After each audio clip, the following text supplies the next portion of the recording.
Tonight it's a special treat to have as our guest the author, Frank McCourt, along with the great cellist Yo-Yo Ma, as we perform the suite from Angela's Ashes. I love the book Angela's Ashes, and I felt privileged to compose the score for the film.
My father and mother should have stayed in New York, where they met and married, and where I was born. Instead, they returned to Ireland when I was 4, my brother Malachy 3, the twins Oliver and Eugene barely 1, and my sister Margaret dead and gone. My father, Malachy McCourt, was born on a farm in Tuam, County Antrim. Like his father before, he grew up wild, in trouble with the English or the Irish, or both. He fought with the old IRA, and for some desperate act, he wound up a fugitive with a price on his head. After wandering and drinking in America and England, he returned to Belfast, which erupted all around him. He said, "A pox on all their houses," and chatted with the ladies of Anderson's town. They tempted him with delicacies, but he waved them away and drank his tea. He no longer smoked or touched alcohol, so what was the use? It was time to go, and he died in the Royal Victoria Hospital. My mother, the former Angela Sheehan, grew up in a slum in Limerick. She never saw her father, who'd run off to Australia weeks before her birth. Her troubles began the night she was born with her mother, my grandmother, heaving and gasping with the labor pains. There's Nurse O'Halloran, the midwife, all dressed up in her finery for New Year's Eve.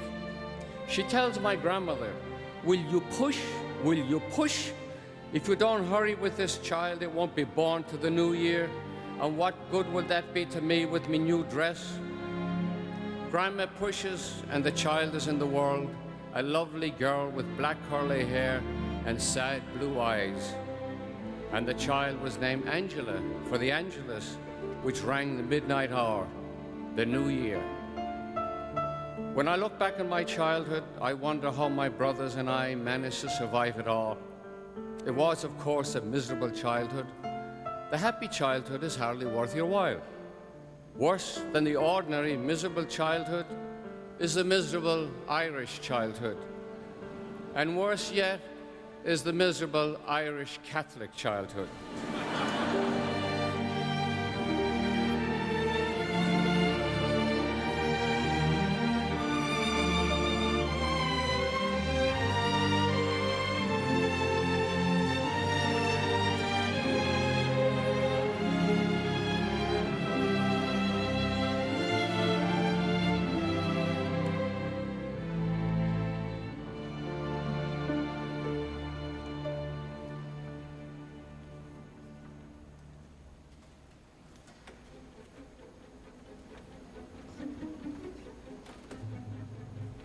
In the mornings, I get up early with my father so that I have him to myself, so that he could tell me stories and explain the world to me.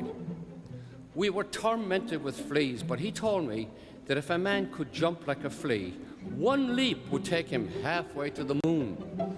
He said that St. Patrick drove the snakes out of Ireland and the English brought in the fleas. When he tells us new babies are brought by angels and left on the 7th step of our stairs, my brother Malachy wants to know, what if you don't have stairs? Dad says asking too many questions is an affliction.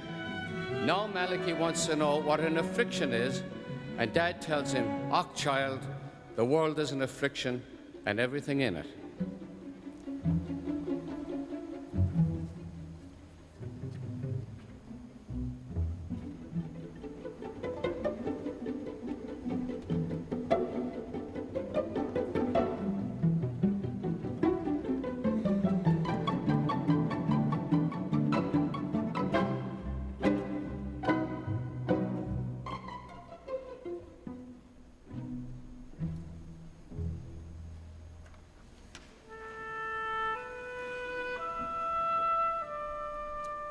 My brother Eugene is dead, and I don't know why we can't keep him.